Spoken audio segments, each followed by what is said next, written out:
kawan-kawan, perkenalkan nama saya Sofa Mafaza dari kelas 5 Firdaus, wali kelas Ibu Safrina SPDI, dan ini kawan saya. Hai, nama saya Sofia Azizah dari kelas 6 Darussalam, wali kelas Ibu Juli Fitrina SPD. Kami dari grup Orpencil ingin mewawancarai Bapak Ibu tentang mutu pendidikan di madrasah. Sebelum kami memulai wawancara, kami ingin mengetahui biografi singkat Bapak dan Ibu.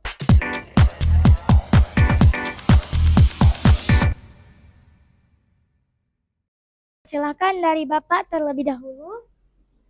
Hai, di sini tadi Sophia minta biografi Bapak, ya kan?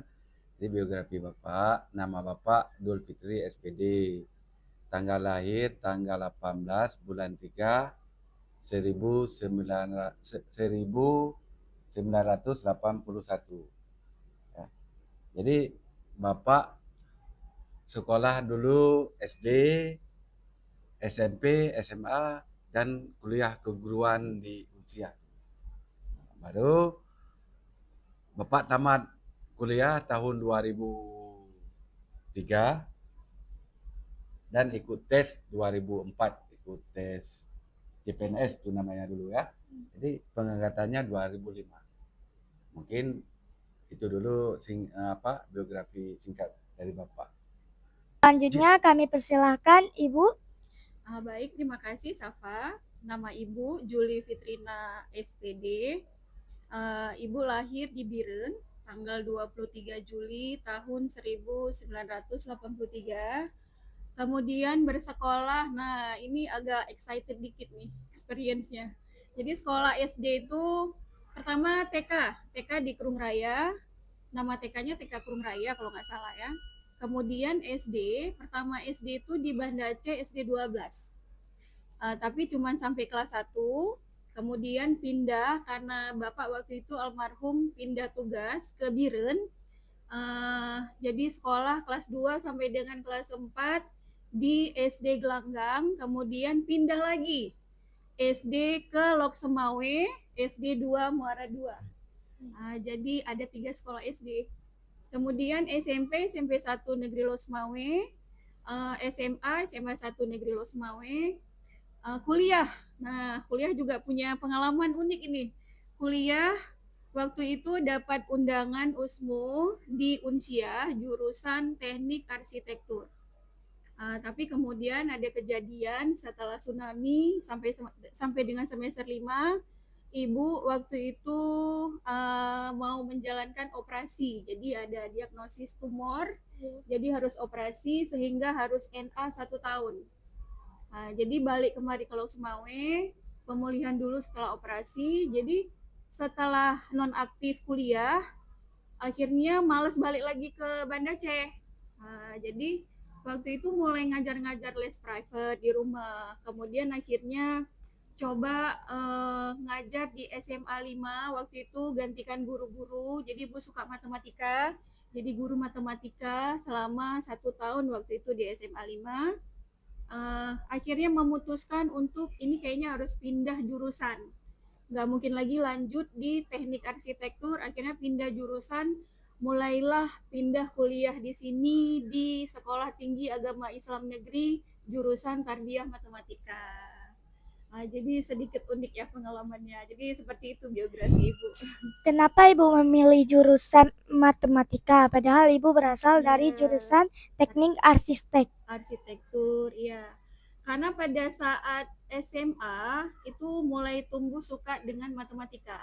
Jadi waktu SMP bisa dibilang ada satu pengalaman tuh nggak bisa matematika. Jadi waktu disuruh maju ke depan sama guru nggak bisa. Waktu SMA ketemu dengan guru yang menurut Ibu tuh gurunya tuh hebat, bisa membuat siswa tuh jadi tertarik dengan matematika. Jadi pertama kali tuh ulangan dapat nilai 100. Jadi di situ setelah dapat nilai ulangan 100 matematika tuh kan seneng kali, nggak pernah dapat nilai ulangan segitu. Jadi akhirnya kayaknya matematika seru ya. Jadi mulai suka. Akhirnya pada saat kelas 3, waktu itu penentuan jurusan ambil undangan. Jadi ada guru matematika favorit juga namanya Pak Joko waktu itu. Jadi beliau menyarankan ibu untuk Juli ambil matematika aja jurusan guru. Tapi waktu itu ibu masih ngeyel nggak mau. Jadi pilihnya arsitektur jurusan pertamanya. Lewatlah undangan di arsitek. Tetapi tadi flashback cerita ibu, akhirnya ada satu kejadian yang mengharuskan ibu harus nonaktif. Akhirnya baliklah jurusannya ke tarbiyah matematika atau tadris matematika. Selanjutnya kita akan bertanya kepada Bapak. Kapan Bapak mulai menjabat sebagai wakil kesiswaan di madrasah ini? Jadi Bapak akan coba menjawab. Bapak bidang kesiswaan itu mulai tahun 2018. Itu waktu kepalanya yang namanya Pak Samsani. Ya. Ya. Itu berganti dari Pak Samsani ke kepala yang baru, Pak Usni. Jadi diangkat kembali dan masih diberi kepercayaan sampai Pak Usni sudah pindah tugas, ganti dengan kepala yang baru, itu Ustadz Saprijal, masih dikasih kepercayaan sampai sekarang. Selanjutnya kita akan bertanya kepada Ibu. Kapan Ibu mulai menjabat sebagai wakil kurikulum di madrasah ini? Ya, baik, terima kasih Kakak Sofa. Jadi Ibu sebenarnya masih baru di bidang kurikulum. Ibu menggantikan Bu Epa yang kebetulan beliau sudah mutasi menjadi kepala madrasah di Min 2 Kota Losmawe. Jadi Ibu menjabat sebagai wakil bidang kurikulum itu kalau nggak salah tanggal 18 Mei 2024. Jadi sampai dengan sekarang.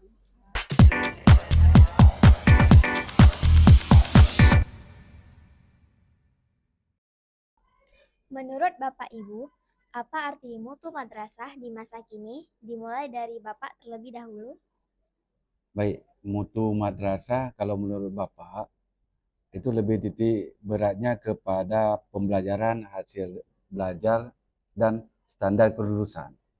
Mungkin nanti lebih jelas atau spesifiknya bisa dijelaskan sama Bu Juli yang bidang kurikulum. Selanjutnya, bagaimana menurut Ibu?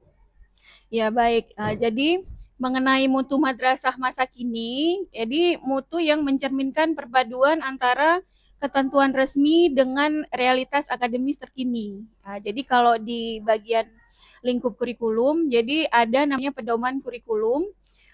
Kita berdasarkan KMA nomor 450 tahun 2024. Jadi kita sekarang kurikulumnya masih kurikulum merdeka, cuman insersi dengan kurikulum berbasis cinta. Kemudian kita juga ada standar setting bagi AKMI. Jadi di Kota Loksemawe ini, Nak, kita Min 1 menjadi salah satu sasaran AKMI dibandingkan sekolah lain. Nah, kita baru saja ada visitasi pada tahun lalu dalam rangka AKMI untuk melihat raport pendidikan AKMI. Jadi itu salah satu meningkatkan mutu madrasah yang tadi kakak-kakak tanyakan. Kemudian ada lagi transformasi digital. Kita di sekolah kita punya kelas digital. Kebetulan di semester ini Ibu menjadi wali kelas digital juga sebagai PIC di kelas digital. Kita baru 1 tahun. Mudah-mudahan semakin banyak siswa yang masuk kelas digital. Salah satu branding dari Min 1 adalah sekarang kelas digital. Kemudian ada lagi untuk peningkatan mutu, reformasi mutu madrasah, yaitu madrasah quality reform. Jadi menekankan integrasi antara nilai keilmuan dengan keimanan. Kita ada program di sini sholat zuhur berjamaah. Kemudian ada program tahfiz. Kemudian ada program baca Iqra bagi siswa yang belum tuntas baca Quran. Jadi kita ada buat kelas seperti itu. Jadi dengan berbagai capaian mutu tadi sehingga bisa meningkatkan mutu madrasah di Min 1 Kota Losmawe yang akhirnya tujuannya pasti pada peningkatan hasil belajar dan juga standar kelulusan yang tadi sudah disampaikan oleh Pak Pit di bidang kesiswaan, seperti itu. Menurut Ibu, apakah mutu madrasah itu hanya soal nilai akademik? Bagaimana dengan karakter dan soft skill siswa? Iya, baik. Pertanyaannya bagus sekali, good question. Jadi, kalau bicara mutu madrasah, tentunya tidak soal nilai akademik saja. Jadi di situ juga ada karakter, ada juga spiritualitas yang tadi sudah dijabarkan di awal. ada keterampilan abad 21 sekarang namanya, hubungannya dengan teknologi. Nah, jadi siswa juga harus bisa atau mampu belajar dalam pembelajaran digitalisasi, transformasi digital. Jadi kebetulan kita punya kelas digital tadi yang saya sampaikan. Kemudian di situ soft skill juga nggak hanya dilihat dari karakter, spiritualitas, keterampilan digitalisasi. Moderasi beragama juga sekarang penting di Kementerian Agama. Jadi kalau moderasi beragama itu bagian soft skill-nya apa? Siswa harus bisa atau mampu menerapkan nilai-nilai moderasi di dalam pembelajaran, di dalam mata pelajaran yang tentu diarahkan oleh guru, kemudian di lingkungannya sehari-hari berinteraksi dengan teman-teman sebayanya atau di bawah usianya atau jenjang kelas kita sebut. Kemudian ada literasi, numerasi, sains itu dalam pembelajaran juga bagian dari soft skill siswa. Kemudian ada pendidikan inklusif. Kita nih baru launching kemarin, kebetulan Ibu dan Papi juga bagian dari forum madrasah inklusif FPMI kalau nggak salah saya FPMI. Jadi kita di situ tergabung dari berbagai guru tergabung di dalam forum tersebut karena sekarang madrasah harus terintegrasi dengan madrasah inklusif. Artinya ada kebutuhan dari siswa yang berkebutuhan khusus tidak harus bersekolah di SLB.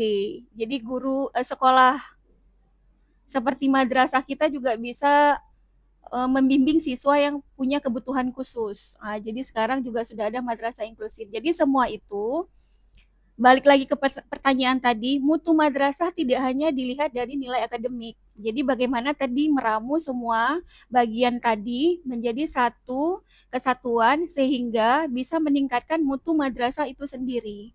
Jadi tidak melulu hasil akademik, misal gini, standar kelulusan nilai berapa? Apakah itu hanya satu-satunya untuk meningkatkan mutu? Tentu saja tidak. Jadi ada bagian step yang lainnya. Apa indikator utama yang Bapak Ibu gunakan untuk menilai mutu di bidang Bapak Ibu? Dimulai dari Bapak terlebih dahulu.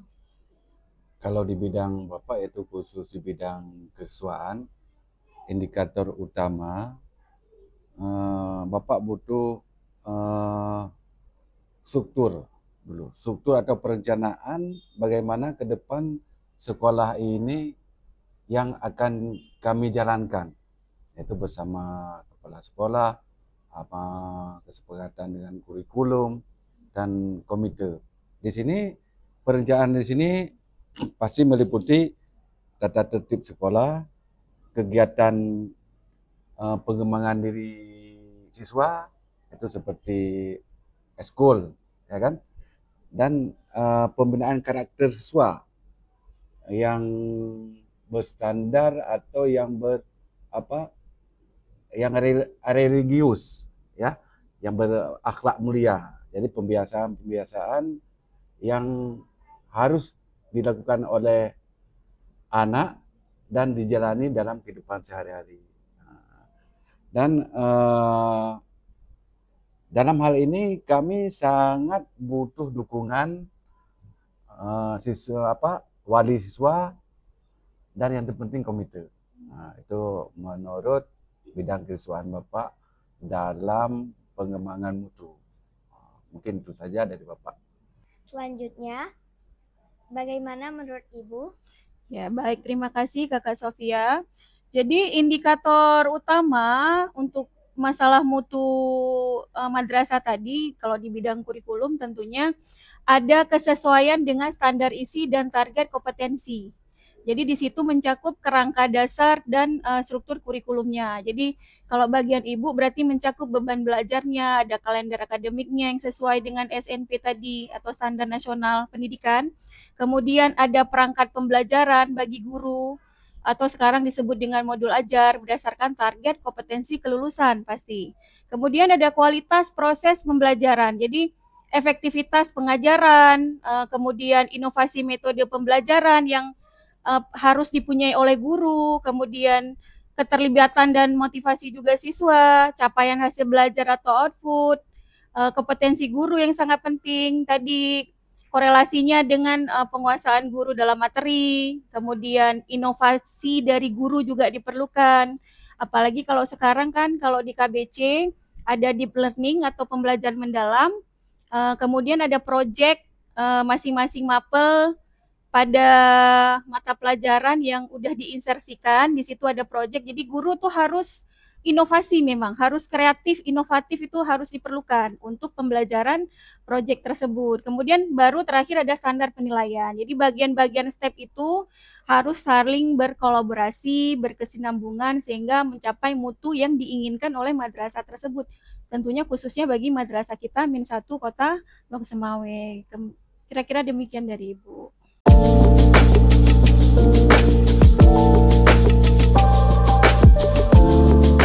Bagaimana Ibu memastikan bahwa kurikulum yang diterapkan relevan dan mampu meningkatkan kompetisi siswa? Ya baik, jadi untuk menentukan bahwa sebuah kurikulum itu relevan atau mampu meningkatkan kompetensi siswa, pastinya ada evaluasi, ada revisi kurikulum secara berkala. Jadi seperti Ibu sampaikan di awal tadi, kita sebelumnya menggunakan kurikulum 2013 atau kita singkat Kurtilas. Kemudian ada kurikulum Merdeka. Sekarang di Kementerian Agama insersilah kurikulum berbasis cinta atau KBC dengan pendekatan deep learning tadi. Jadi melakukan evaluasi itu tentunya sangat penting supaya kurikulum yang berlaku di sekolah tersebut bisa meningkatkan pembelajaran, kemudian ujungnya adalah meningkatkan kompetensi kelulusan bagi siswa. Nah, itu salah satu jawabannya. Kemudian yang lainnya adalah feedback dari pemangku kepentingan dan data real. Maksudnya seperti apa? Kumpulan umpan balik dari guru, siswa, orang tua siswa atau wali siswa. Jadi dengan adanya feedback tadi, kita bisa melakukan evaluasi apakah kurikulum yang kita jalankan itu sudah tepat sasaran atau tidak. Kemudian ada penggunaan data atau pretest atau post-test atau post-assessment kita sebut. Di sini misalnya manfaatnya mengidentifikasi kursus atau materi yang efektif dan bagian yang masih perlu diperkuat. Misal materi mana yang membutuhkan evaluasi atau tidak sesuai dengan kurikulum yang sedang berlaku. Yang paling penting terakhir adalah kesiapan dan kualitas guru. Jadi guru kan sebagai penggerak utama ini di madrasah. Nah, jadi guru menjadi peran yang sangat penting untuk meningkatkan mutu madrasah melalui kurikulum yang sudah disediakan oleh pemerintah tentunya, sehingga dengan kesiapan guru dan kualitas guru yang kita punya, proses pembelajaran di dalam kelas bahkan nanti hasilnya pada penentuan kelulusan siswa, jadi bisa meningkatkan mutu di madrasah tersebut. Bagaimana keterlibatan siswa seperti OSIM atau tim siswa yang dimasukkan dalam pengembangan karakter? Ya, jadi di Min 1 Kota Lusmawe ini ada namanya Warpencil, wartawan penulis cilik. Nah, inilah Warpencil kita. Jadi Warpencil ini Ibu cerita sedikit sejarahnya. Pada saat masa itu kepala madrasahnya adalah Pak Samsani. Jadi yang inisiasi Warpencil itu adalah Bu Juli dengan Bu Asia. Waktu itu kami belum kepikiran buat podcast.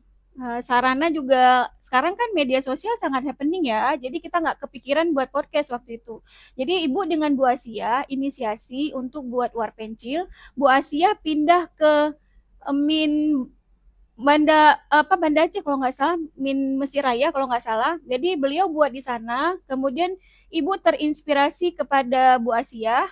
Akhirnya Ibu di sini buat. Waktu itu masih sendiri, Bu. Jadi waktu itu buatnya hanya sebatas mading. Jadi anak-anak mengelola mading.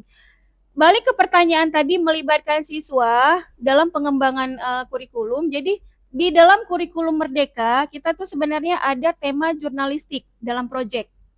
Nah, kalau tahun lalu ada proyek P5RA, proyek penguatan profil pelajar Pancasila dan Rahmatan lil Alamin, temanya jurnalis. Jadi cocok sekali sebenarnya Warpencil ini. Jadi kalau sekarang Warpencil ini diasuh oleh Ibu Curifa, jadi Ibu dengan Papit hanya sebagai koordinator gitu, Ibu Curifa yang menyiapkan semuanya, melatih kalian dan sebagainya, membuat podcast ini.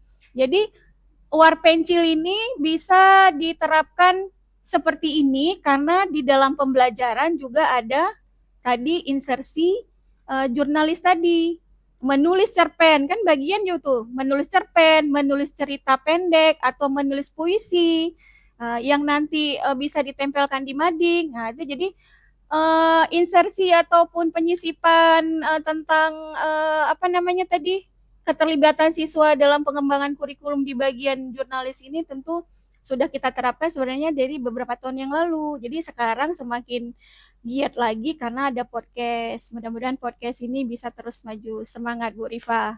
Apakah ada keterlibatan guru dalam mendukung kegiatan inovasi kurikulum? Ya, tentunya pasti ada keterlibatan guru. Jadi tentunya Ibu tidak bisa kerja sendiri, jadi ada keterlibatan guru dalam pengembangan kurikulum. Kita punya tim pengembang kurikulum sebenarnya. Nah, jadi guru harus aktif menyesuaikan materi dengan metode pembelajaran. Jadi di dalam kelas guru harus pinter memilih materi yang sesuai dengan metode atau model yang akan dia terapkan di dalam kelas. Tujuannya untuk apa? Jadi sesuai dengan kebutuhan dan karakteristik siswa. Nah, jadi misal di kelas A cocok diterapkan model pembelajaran A misal, di kelas B belum tentu. Jadi sesuai dengan observasi yang guru lakukan dulu di dalam kelas dan tentunya sesuai dengan materinya. Kemudian membuat bahan ajar yang relevan, yang inovatif, yang kontekstual. Jadi sekarang kita memang harus melakukan pendekatan secara kontekstual. Jadi mengaitkan dengan kehidupan sehari-hari. Kemudian guru sebagai inovator dan kreator dalam pembelajaran.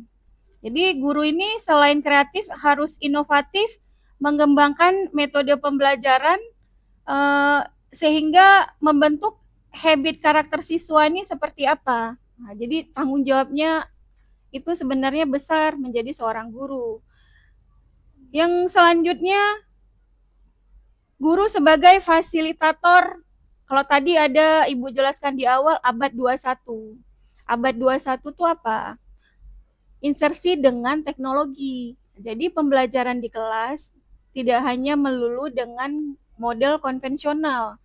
Nah, jadi mari anak Ibu catat, kemudian kerjakan latihan. Nah, jadi harus ada penerapan berbasis teknologi. Jadi kalau di kelas saya, di kelas sebelum saya mengajar di kelas digital, saya biasanya tuh ada main game edukasi, nanti ada menu websitenya apa gitu, jadi gunakan proyektor, nanti kita main game dulu untuk diagnostik awal, kemudian nanti baru masuk ke pembelajaran intinya. Jadi guru juga harus melek teknologi sekarang, jadi nggak bisa lagi berdiam diri, saya nggak bisa atau saya nggak mampu. Jadi guru dituntut zaman sekarang ini digitalisasi harus mampu melakukan itu dalam pembelajaran. Bagaimana pelaksanaan asesmen dan evaluasi pembelajaran turut mendukung peningkatan mutu madrasah? Ya, kita di asesmen ini ada dua, asesmen formatif dan sumatif. Jadi tentunya itu sebagai alat perbaikan pembelajaran. Jadi pada saat asesmen formatif, guru secara rutin melihat proses pembelajaran apakah butuh umpan balik, sehingga membantu mengenali kekuatan dan kelemahan siswa. Kemudian nanti ada asesmen sumatif, seperti ujian semester, nanti PTS, pencapaian hasil kompetensi akhirnya bagaimana, dikombinasikan dengan formasi data formatif tadi, diolahlah sebuah nilai sehingga bisa melihat bahwa kemampuan siswa dalam pencapaian hasil belajarnya seperti apa. Kemudian evaluasi kurikulum dan evaluasi diri sekolah atau evaluasi diri madrasah. Evaluasi kurikulum secara sistematis dan partisipasi tentu melibatkan guru, kepala madrasah, kemudian wali siswa, bisa juga komite untuk melihat kurikulumnya relevan sesuai dengan kebutuhan siswa atau tidak. Kemudian evaluasi diri madrasah tadi. Jadi bisa dilaksanakan secara berkala menjadi landasan untuk peningkatan kualitas madrasah tersebut. Jadi bisa dievaluasi perencanaannya bagaimana, pengelolaannya bagaimana. Di situ juga mencakup sarana prasarana yang kita nggak bisa lepas dari sarana prasarana mendukung pembelajaran sebenarnya di zaman sekarang ini.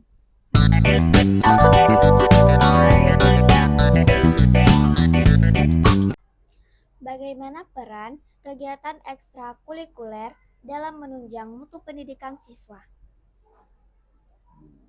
Baik, terima kasih untuk Sophia. Saya akan coba menjawab.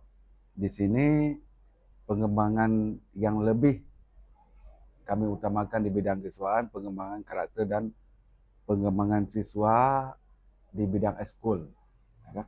Seperti pramuka, paskibra, dan seni. Dalam hal ini, kami sangat berharap anak dapat menumbuhkan minat dan bakatnya. Nah, di mana bakatnya dia misalkan di pramukanya dia cerdas bagian ini, ya kan? Banyak item-item di pramuka yang bisa ada rasa nanti dia suka ini, dia suka itu, dia bisa ini, dia bisa dalam kegiatan pramuka itu. Ada bagian-bagian yang minat dan bakatnya bisa dikembangkan. Nah, itu dan yang paling utama kami sangat ingin bahwa siswa ini dia percaya diri dalam berprestasi. Artinya semua event yang akan diikuti ada rasa semangat dan percaya diri bahwa dia bisa dan mampu. Dan alhamdulillah dari hal ini yang kami terapkan tahun ini kami di Mineral Semawe, walaupun masih setingkat Lok Semawe, yang diadakan event perlombaan ya, perlombaan itu dalam rangka memperingati Hari HAP. Jadi perlombaan itu setingkat Lok Semawe yang diikuti setingkat MI, banyak cabangnya, dan singkat cerita, alhamdulillah Min 1 Kota Lok Semawe ini mendapat juara umum dari bidang misalkan futsal, ada Hafiz Quran dan macam-macam di situ. Pokoknya Olimpiade Matematika waktu dirangkum berarti kita banyak dapat juara. Jadi banyak dapat juara dihitung jadi juara umum. Jadi alhamdulillah dari hal itu ada dan sangat positif. Nah, jadi terbukti bahwa anak-anak ini rasa percaya dirinya tinggi dalam berprestasi. Apa pendekatan Bapak dalam membentuk karakter dan kedisiplinan siswa? Pendekatan yang di sini yaitu keteladanan pertama dari tenaga pendidik dulu. Apa yang akan kita terapkan di sini? Misalkan disiplin, ya kan? Disiplin Bapak di bidang kesiswaan, Bapak menerapkan disiplin, mengumumkan jam masuknya berapa. Artinya Bapak dulu yang berperan. Bapak dulu yang berperan dan menjadi contoh bahwa Bapak misalkan hari Senin masuk jam 7.15. Bapak jam 7.15 sudah ada di sini. Nah, di sini keteladanan dulu dari tenaga pendidik, terutama bisa dikerahkan dari Bapak dulu bidang kesiswaan, nanti baru penekanannya kepada aturan-aturan yang akan kami yang akan kami lakukan untuk anak yang harus dilakukan di sekolah ini. Ya, mungkin kami di sini ada ketentuan-ketentuan dari hari Senin sampai hari Sabtu itu ada kegiatan pagi. Ya kan? Yang pada hari Seninnya anak-anak di Min 1 Lok Semawe jam 7.15 sudah ada di sekolah dan persiapan untuk mengikuti upacara bendera. Nah, dari situ terutama pendekatan tadi kalau dari sekolah tidak jauhnya harus dari guru dulu, dari tenaga pendidik dulu. Kedisiplinan itu harus dari tenaga pendidik dulu, baru anak-anak bisa melihat, mencontoh, dan kita terapkan.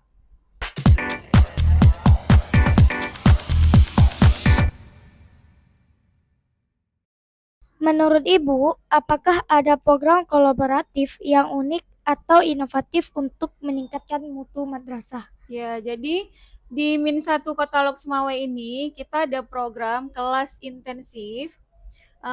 Ini kaitannya program kolaboratif antara kesiswaan dengan kurikulum, ya kan? Jadi yang membuat jadwal tentunya kurikulum, kemudian pengawasan di lapangan tentunya bidang kesiswaan Bapak Julfitri. Jadi di sini ada program kelas intensif, kita setiap hari Sabtu diasuh oleh Ibu Lydia Marisa.